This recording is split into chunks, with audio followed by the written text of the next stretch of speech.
Bon matin et bienvenue dans la petite météo du Tao. Nous sommes le mercredi 7 septembre. C'est un jour d'équilibrage, placé sous l'influence de la transformation numéro 23, l'éclatement dont nous allons parler tout de suite. Le jour d'équilibrage, c'est le quatrième jour d'un cycle de 12 jours sur lequel nous travaillons collectivement avec la transformation numéro 57, donc le doux, le pénétrant, dont j'ai parlé dans les autres vidéos. C'est un petit peu l'accession à une forme de clarté sur quelle est l'activité qu'on a dans cette vie-là, qu'est-ce qu'on fait régulièrement. Il y a aussi la notion d'enlever les arrière-pensées, d'enlever toutes les intrigues qui sont dans l'ombre, tout ce qui nous retient. Ça peut aller un petit peu loin, mais déjà les arrière-pensées, enlever les arrière-pensées, ce sera pas mal. Et donc essayer de simplement faire ce qu'on a à faire.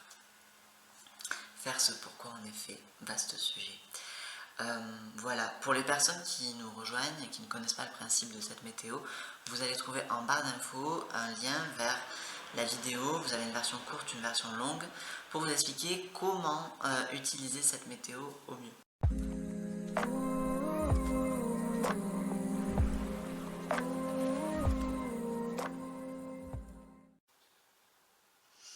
Alors un jour d'équilibrage, c'est un jour qui va nous permettre de remplir ce qui reste à remplir et de vider ce qui reste à vider.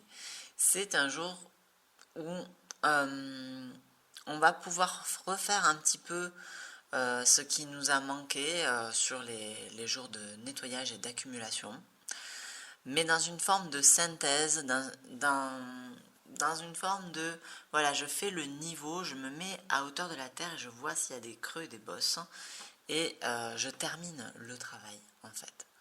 Sur un jour d'équilibrage, on a une vision un peu plus globale. On fait le point et surtout on fait le plat sur le terrain pour ensuite accueillir les fondations effectives du projet. Ce qu'on va perdre sur un jour d'équilibrage va servir aussi indirectement nos intentions, notre projet. On aura encore une fois de la facilité à aller obtenir ce qu'on veut. Il y a une circulation sur un jour d'équilibrage qui est facilitée. C'est un peu ça l'outil énergétique que nous donne l'univers, c'est cette capacité à faire rentrer, à faire sortir des choses de notre vie. Et alors, cette journée précisément est placée sous l'influence de la transformation numéro 23, donc l'éclatement. L'éclatement, l'usure, c'est une transformation qui nous parle de quelque chose qui arrive à son terme, mais dans le sens où ça parle de compost, d'ossement, de vraiment, ou du lit aussi, le lit pour dormir, dans le sens où c'est là où on finit sa vie et où on finit sa journée. Le lieu du repos, c'est là où en fait on va prendre ses forces pour aller chercher quelque chose de nouveau. Réservoir de potentiel futur en fait. Mais du coup on passe par un espace vide, une nuit, un hiver. Voilà, les eaux c'est vraiment c'est relié dans la cosmologie taoïste à l'hiver, à la réserve d'énergie des ancêtres d'ailleurs notamment. Alors c'est une transformation qui n'est pas vraiment facile à vivre, on risque de ressentir de la fatigue, et vraiment le terme pour moi c'est l'usure, clairement. C'est une journée où on peut se sentir au bout du rouleau. Et en fait l'image qui m'est venue assez naturellement quand j'ai vu qu'elle apparaissait sur cette fonction du jour d'équilibrage, et notamment avec le thème qu'on est en train de travailler collectivement, c'est l'action de tamiser, c'est-à-dire, vous voyez, quand les chercheurs d'or, cette action de mettre une certaine quantité de boue de limon dans leur tamis, de faire ce mouvement de va-et-vient, comme sur un jour d'équilibrage, voilà.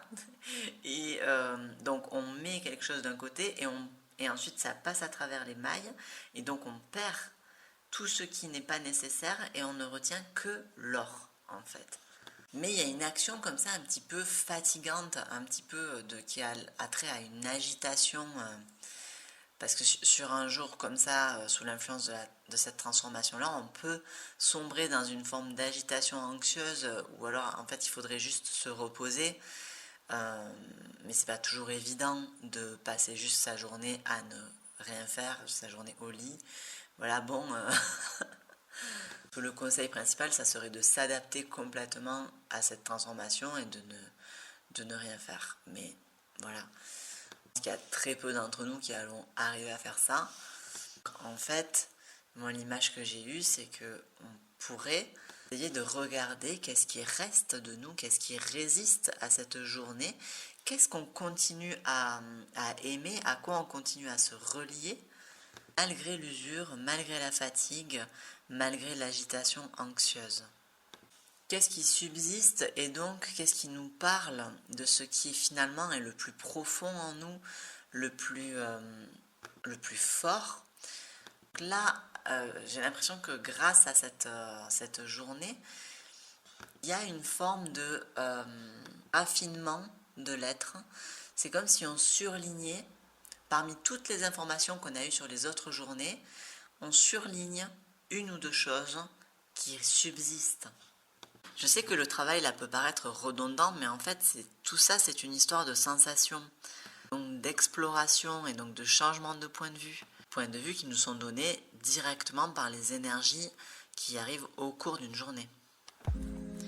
Merci d'avoir regardé cette vidéo jusqu'au bout. Dites-moi dans les commentaires comment vous avez ressenti la journée de la veille et n'hésitez pas à me solliciter pour un tirage de Yi Jing ou pour un accompagnement personnalisé basé sur votre thème en astrologie chinoise. Et puis surtout, prenez le temps de sentir pleinement ce que cette journée vous propose d'unique. À demain!